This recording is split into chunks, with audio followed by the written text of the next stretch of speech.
We will get started in a minute. Just give me a second. Got to wrap up a few things. But yeah, give me about 1 minute and we'll get started.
Yeah.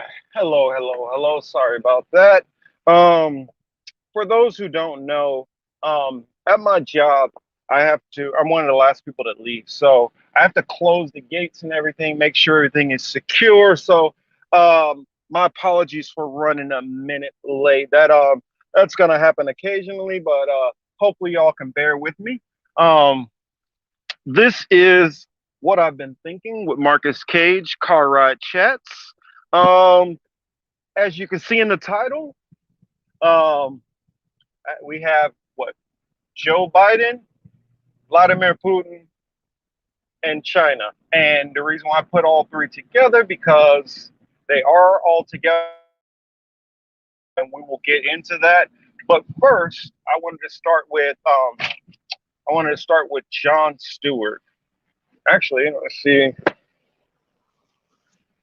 Give it a second. Well, I guess more than likely the way this stream might be looking, it might have to catch most of these people on the recast because it looks like I am going to be talking to myself right now since I don't have anybody in the room, but it doesn't matter. I'm still going to do the work. So I guess I'll give about 30 more seconds, see if I get anybody in here, and then I'm just going to go, and you guys will just have to catch it later.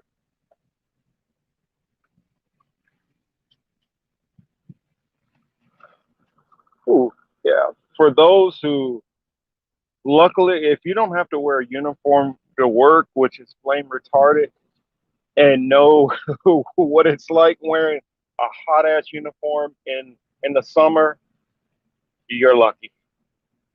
I am not that fortunate. So I guess without further ado, I got a couple in here now. So let's go on ahead and get started with that. We'll go get started with the John Stewart story.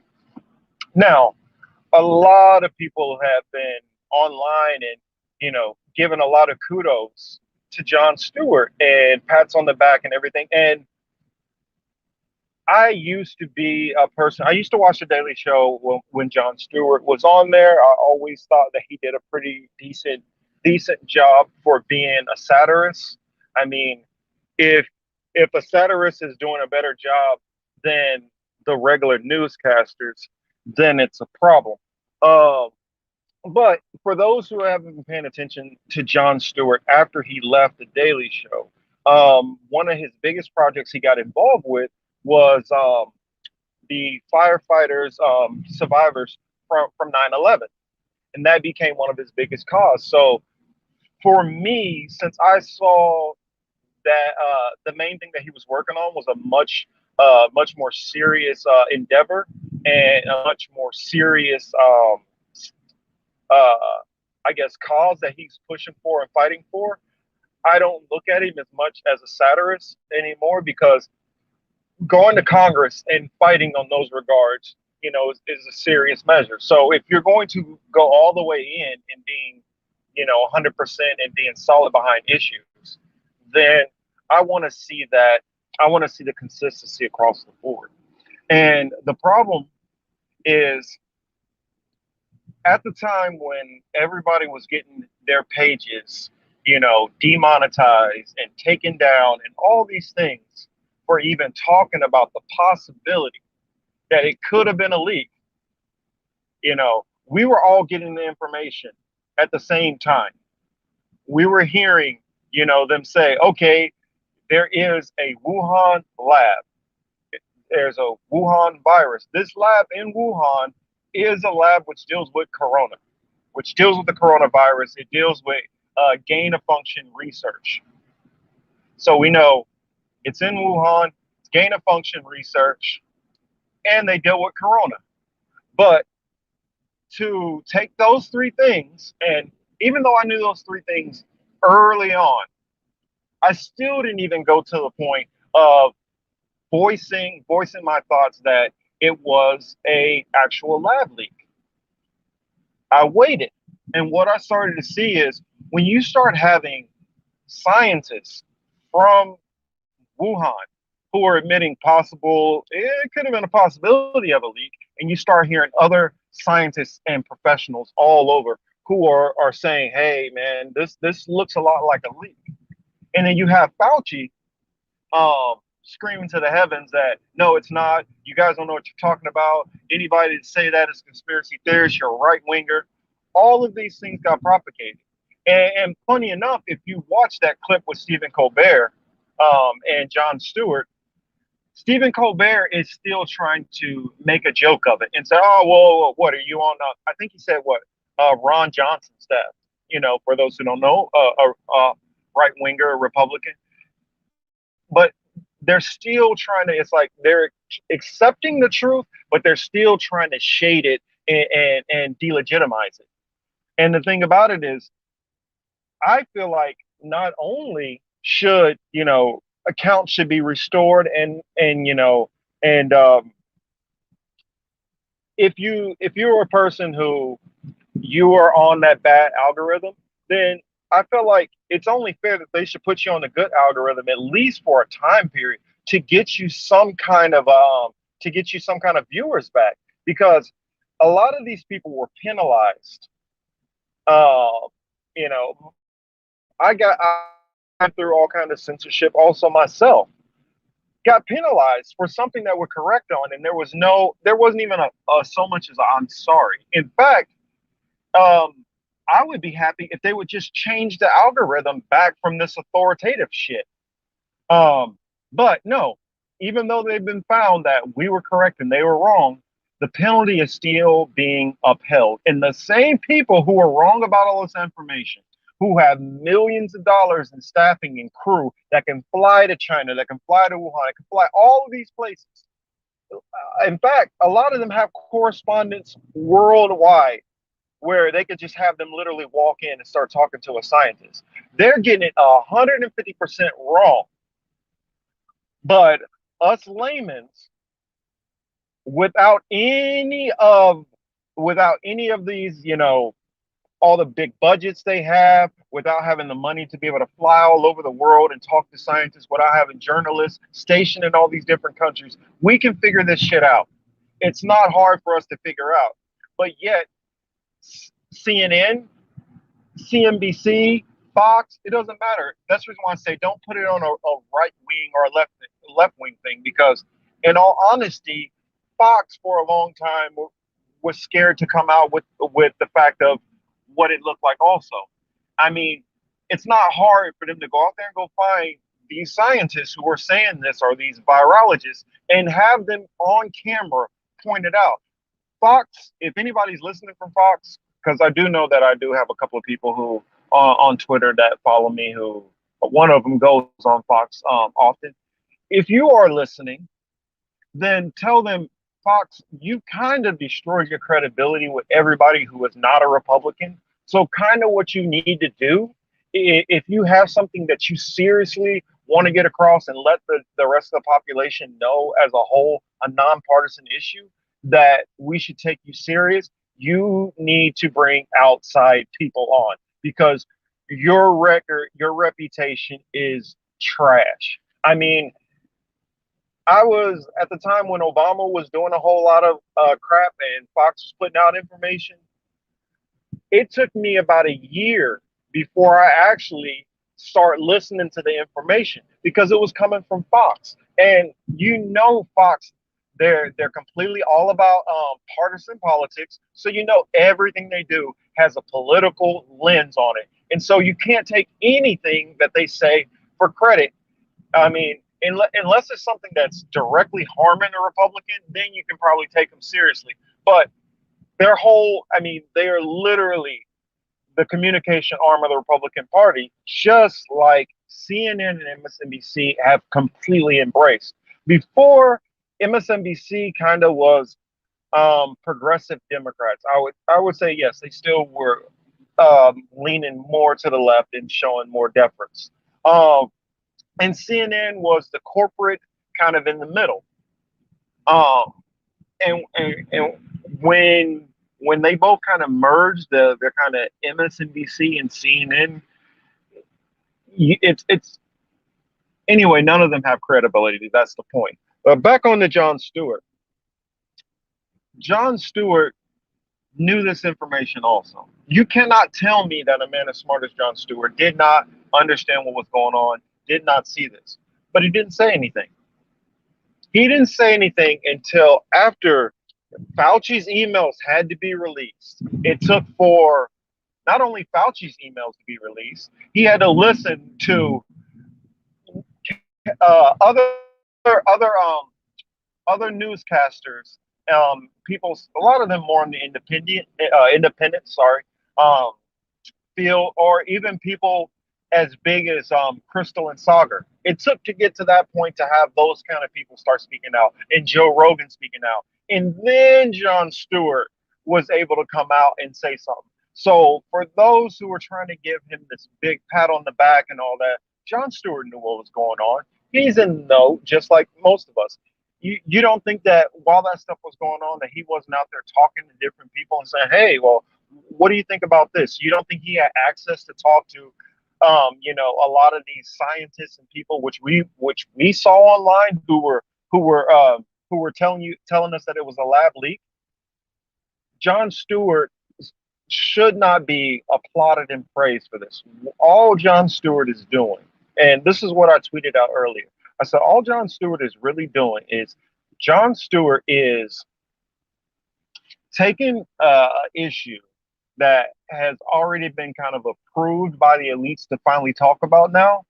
And then what he's doing is he's trying to be the first one of the what would we say, the legacy media class to break ranks and say, oh well, no, they were wrong. So what'll happen is a lot of those media, CNN and MSNBC, they'll, oh well, oh, egg on our face. Oh, the investigation says this. How could we have ever known that we were wrong? As usual, So don't give Jon Stewart a lot of credit on this.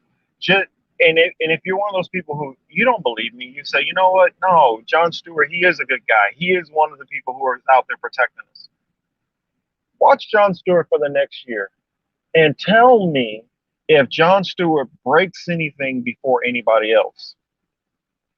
I'm not sure if he has a new show now or a new show that he's going to be doing sometime in the future. But when he starts that show, if he's already started that show, I don't know. Tell us how many times that he breaks something new. I mean, I don't want him to be one of the first of the major people to finally break ranks and talk about the Wuhan lab leak theory. I want to see him out in front on something. If he's out in front on something, he's breaking something before the rest of us in independent media or us smaller content creators, then I'll say, you know what? Maybe I was wrong. Maybe he is trying to, really fight against the power. But until then, I have my doubts, and I will keep those doubts. All right, on to the next subject, the main subject: Joe Biden, Putin, and China. Granted, I was working all day long, so I didn't have the time to really get into it and listen to a lot of what was said. But those who did, correct me if I'm wrong on anything I say here, because I don't feel like you even really have to pay attention to it to understand what's going on. If you know what if you know what America's position is, and you know what Russia's position is, it should be pretty easy to kind of figure this stuff out. Um, Putin has been a lot more aggressive, and he's been a lot more aggressive in Syria, a lot more aggressive in various parts of the Middle East, and they've been doing a lot of business deals with various different countries, whether it's North Korea, whether it is China, whether it's Syria, Lebanon, all kind of different places, which they are doing business with. There's a lot of places I'm not going to talk about on this one because I don't have time to go into it, but they got a lot of places they're doing business that most people have no clue they're even doing business because their money is there, they're not there. So, um, it doesn't stick out because you don't have like 100,000 Russians all of a sudden in this certain area, but you may have millions and billions of Russian dollars sitting there, and that's far more important to focus on and pay attention. Um, the I was going to say that the American approach, especially from Joe Biden, is to try to placate Russia, try to calm things down.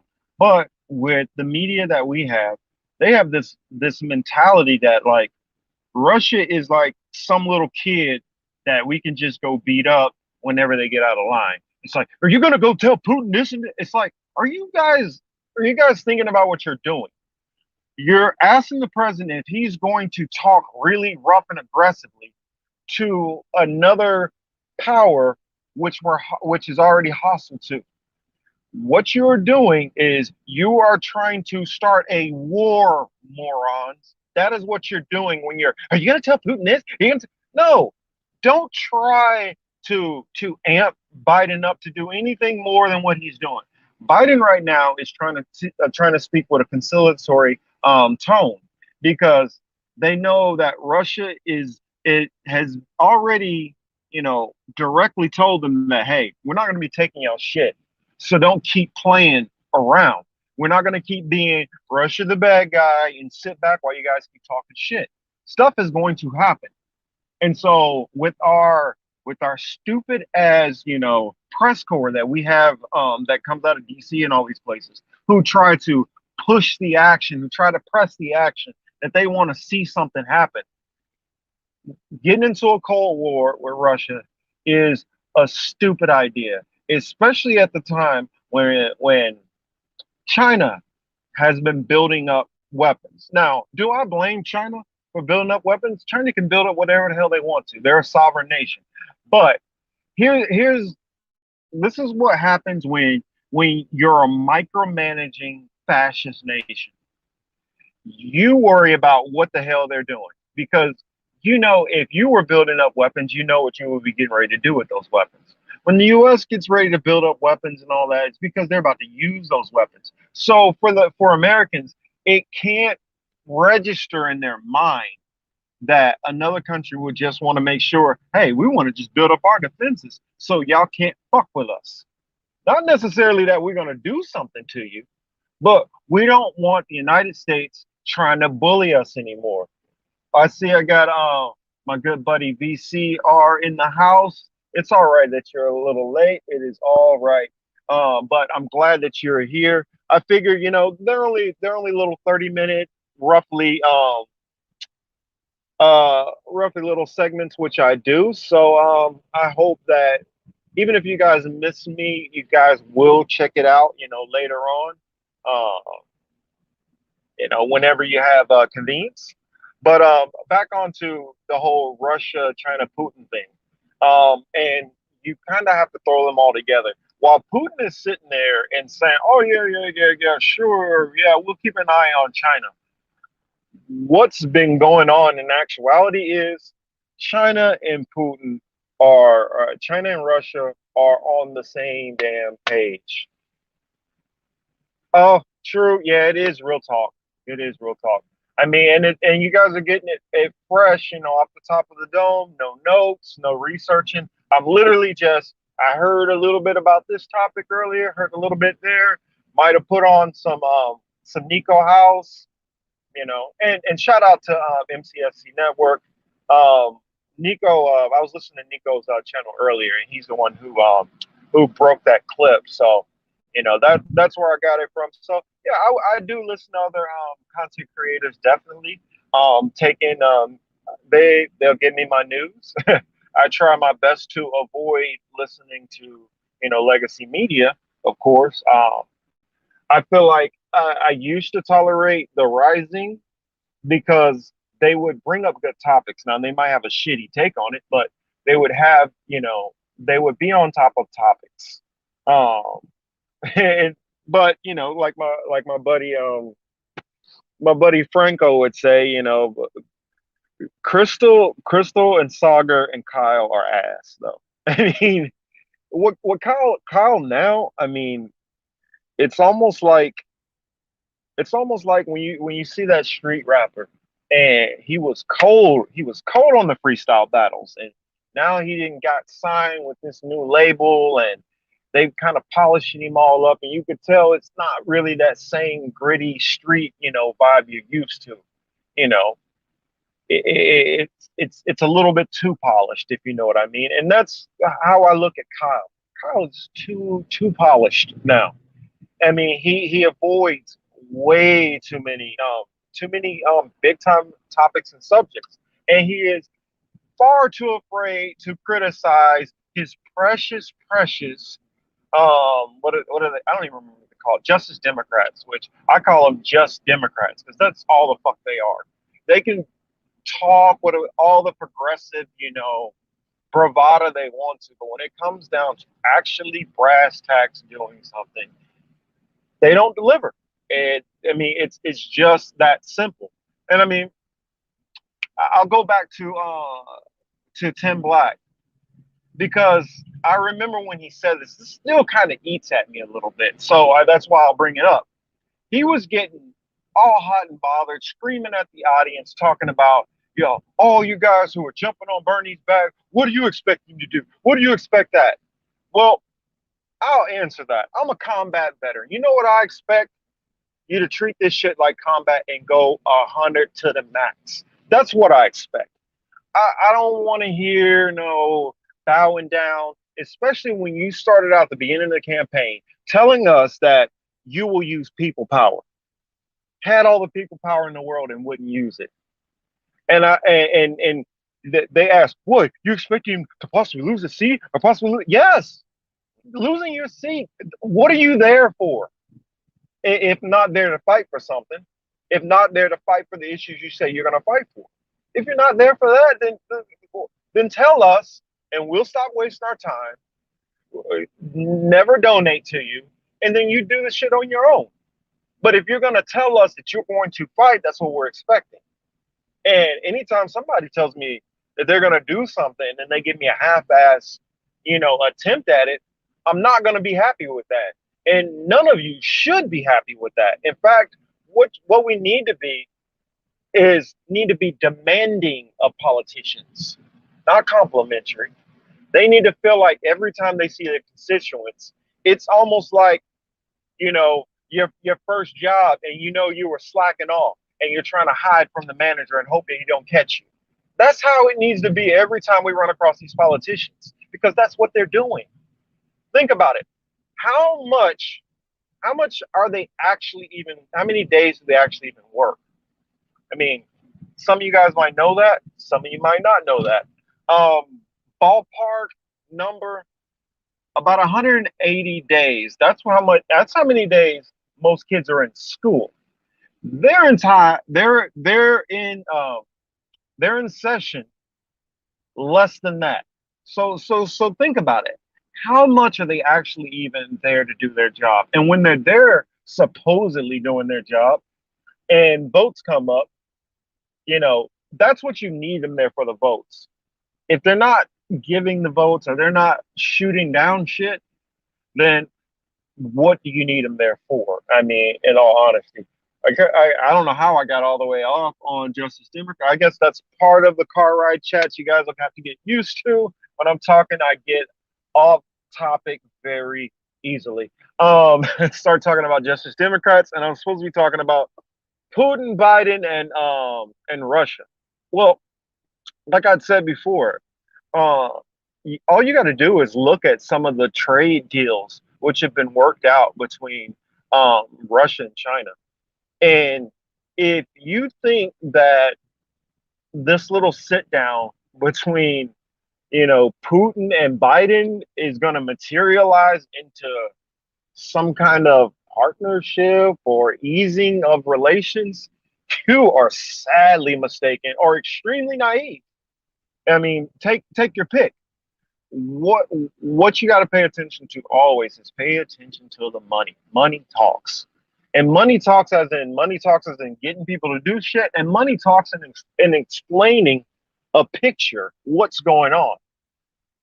When a politician who was against, say, let me think of something good. Say they were against fracking, and then you see BP drops, 25,000 into their account, and then all of a sudden they're voting present instead. All the time they don't go completely against it. Sometimes they'll just, you know what? I have a wedding this weekend, so I'm not going to be here for that vote.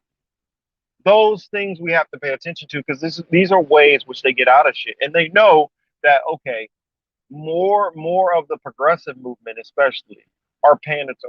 Well, let's say, I guess, old school progressive, because not none of these people call themselves progressive now.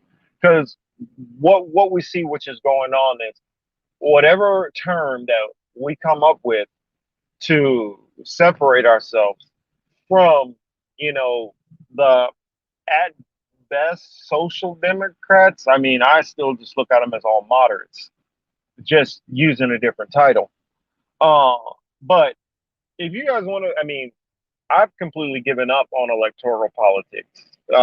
And I live in California, so I don't even care. Local politics is even corrupted down to, I mean, how it is out here. I mean, all the way down to city councilman's already corrupted. So I can't even make the argument for California people to, I mean, stay at the local level.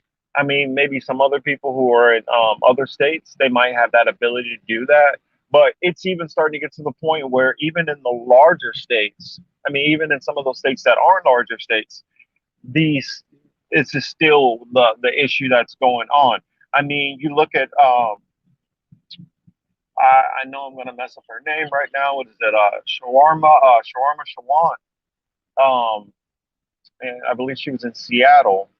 Um, how much money Jeff Bezos at was throwing at her competitors.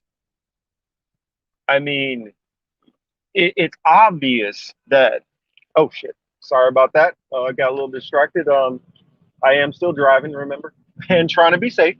But you look at how much money they threw at her, and that was a small city council race. So it shows that it doesn't. It's not just about New York and California anymore, or Florida. Uh, Places like Nebraska, Oklahoma City, they got to worry also, because that's the new change. Let's see. It says, "Hey Marcus, do you participate and endorse any kind of direct action, mutual aid, activism, etc.?" I do. In smaller municipalities, I advocate for it. I actually believe that direct action is the most effective way to get something done. It's just a little harder to get started, but uh, yeah, for instance, in my area, direct action would be the only thing that you could actually get to go anywhere.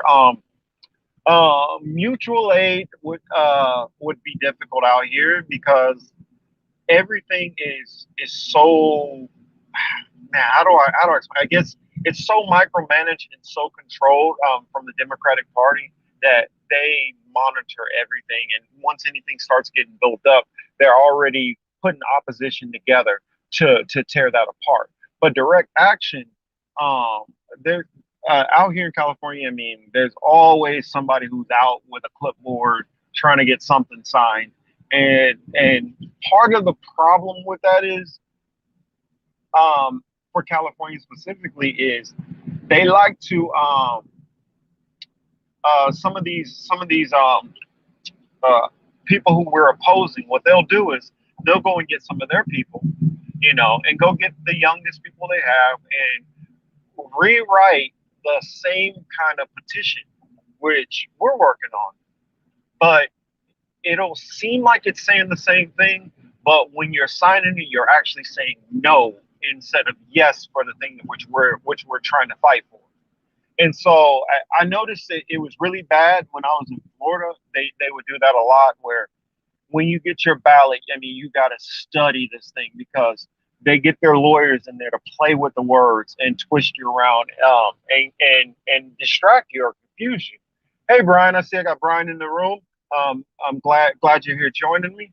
Um, but direct action in I say in the Midwest, um, the South, um, some of those northern regions like northern Midwest areas like Michigan, um, Wisconsin, you know, Minnesota, places like that, I feel have the ability to still have some movement, especially even with even down to the mayor, up to the mayoral level, and possibly even governor level. Some of those other states. But when you start dealing with some of the larger states, I feel like they're just already too far gone. It's only a matter of time before they're going to start pushing into more of these bigger into the bigger cities more than they already are. But for now, there's still, there's still wiggle room to be able to get through, this corrupt system that we're trapped in. Let's see. Oh, let's see. Oh, you're out here too in LA. I feel you on that sentiment. Yeah, it's the reason why I say that it's kind of so far gone at this level out here is because they're already like for instance, Kamala Harris being vice president is actually a failure from what their intentions were. I mean, most people out here in California knew that it was only a matter of time before Kamala Harris was going to be running for president. And that's something like that's something that's going on, especially with this whole Gavin Newsom recall effort. Gavin Newsom, if he didn't have this recall, or if he survives this recall, I guarantee you, after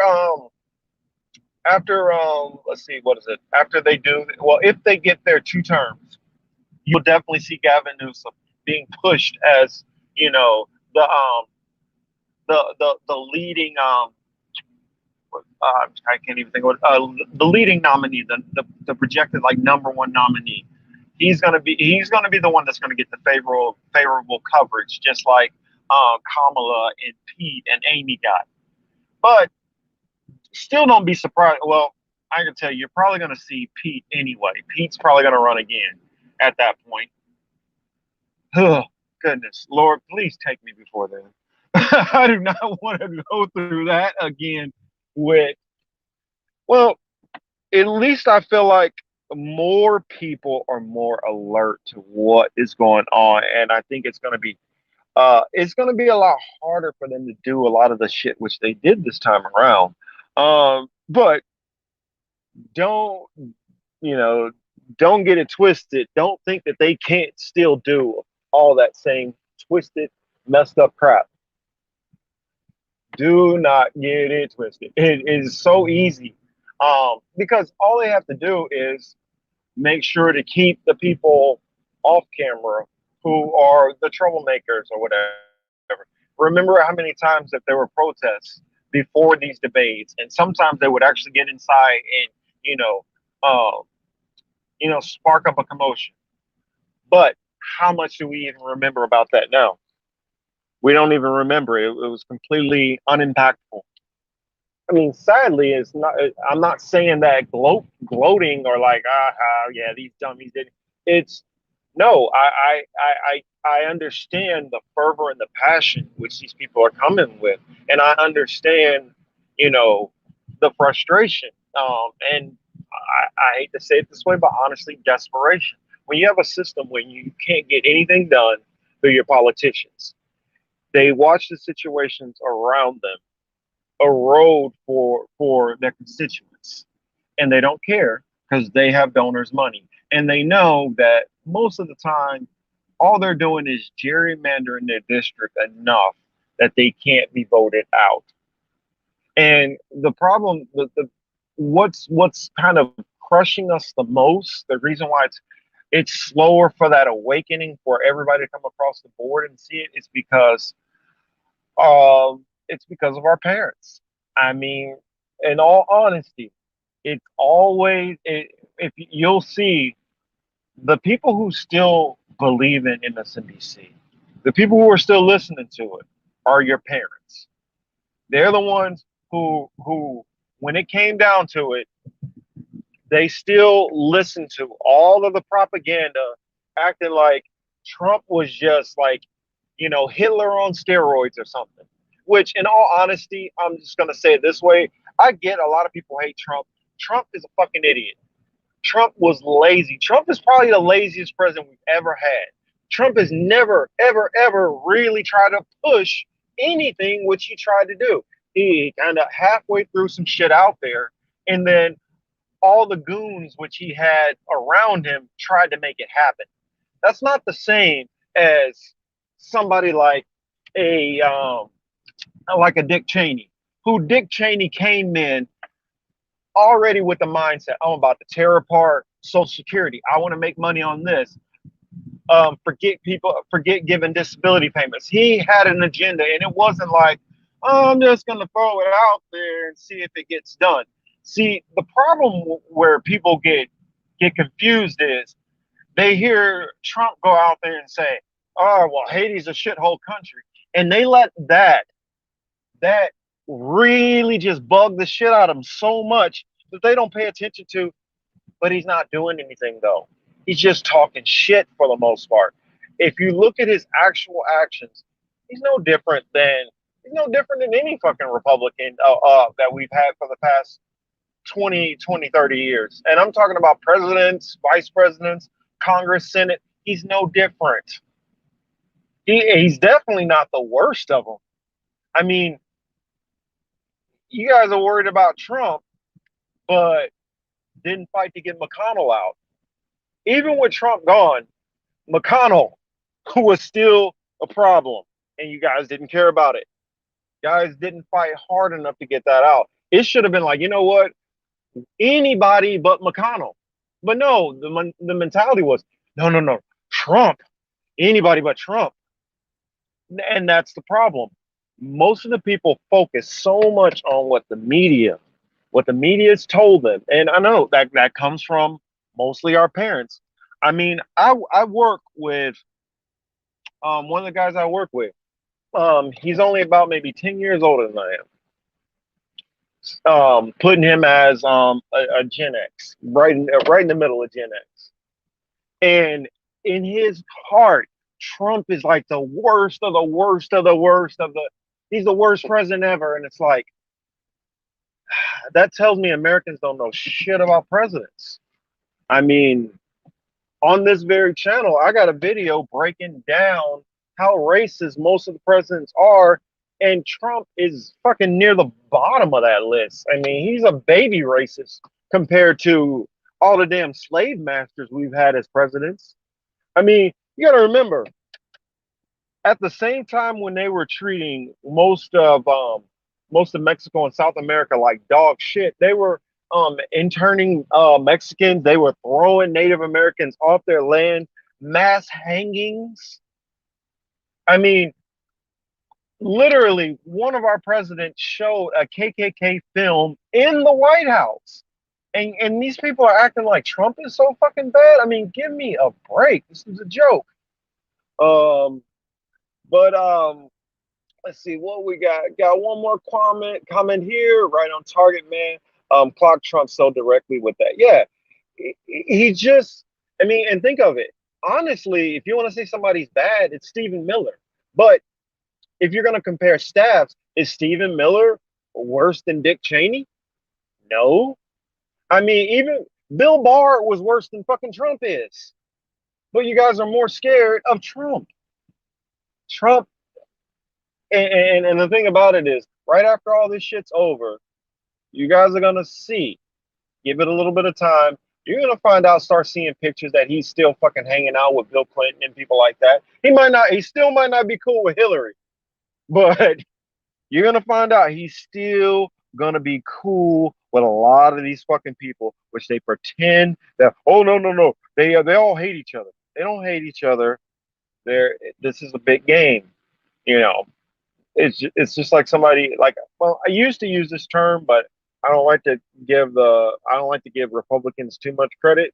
But it's kind of like they're the Harlem Globetrotters, and the Democrats are the Washington Generals. This is a game that's going on. The Democrats, oh yeah, we're gonna do this, we're gonna do that, and then they don't, and the Republicans get in there and completely implement their whole agenda. I mean, if you look at it right now, on the border, has things changed? Are they still separating kids? Yes. Are they still kicking people off their land to build more of the fencing? Yes, they are. That's continuing with Trump's agenda. Um, how many Haitians has Biden kicked out of the country? And other people, he's deported a shitload of people. He's continuing what Trump and Obama was doing before him. Are there any troops coming home? Nope, not really. They're still carrying on the same shit while generals say, well, just give us a couple more months and a couple more months. And we all know those couple of months turned into years and decades because they don't really have an intention to get out. They don't. Their goal is to keep on slugging along and letting our Western companies go in there and basically strip away as many natural resources as possible, whether that's gold, um, or lithium, whatever it is that they plan to go in and steal. That's what they plan on doing. That is why they keep getting this shit pushed out. And the president goes out there and acts like, oh yeah, yeah, yeah, I straightened them up, and they're going to be done with that shit now. Mark my words. And then what do we see? Uh, oh, we can't do this during this time, this time, this time. Um, oh yeah. Oh, since I did bring up Mitch McConnell, I wanted to bring up how now he's just outright saying basically, whenever Democrats in office, I'm not giving you no picks. I don't care if you nominate them, but I don't care. We're not doing that. And then watch when Republicans get in there, Democrats are going to give them their Republican on the Supreme Court. Why would you give somebody something when you've watched them repeatedly fuck you over? Because they're not fucking you over. You guys are hustling everybody. You're acting like, oh man, they won't give us our guy. Because you don't really care about getting your guy. You guys want to pretend like this is what your virtues say. You want a virtue signal. That's all you're doing. And that's what I said. Like, I mean, I don't know why that they don't have a private eye, like literally telling Mitch McConnell everywhere he goes, so you can find some kind of dirt on his ass. They should be trying to do everything under the sun to get that man out of office that's not illegal. But do you see anybody doing that? Nope. Nope. They don't care because they knew even with Trump out, Trump's agenda is still going to keep getting put through. I mean, Biden, what he's talking about, probably getting rid of the credit thing and getting rid of student debt. You want to know why he's doing that? That doesn't have anything to do with doing some kind of, oh, well, I really want to take care and help the people. If you look back a few months ago, the Pentagon has already came out that they are working on Bitcoin. They're working on their own version. So that means the United States is going to go away from paper currency. That's why they're doing this and getting rid of credit agencies because they're not going to need it. All this shit's going to be internal. They're going to be able to know exactly what you got because it's not going to need to. Okay, maybe they got some more money sitting at home that's not in the bank. They're going to everything you have is going to be on Bitcoin. That's their goal. So they're not going to need credit agencies. They're going to know exactly how much you have, and all your numbers and all that stuff is going to be tied together.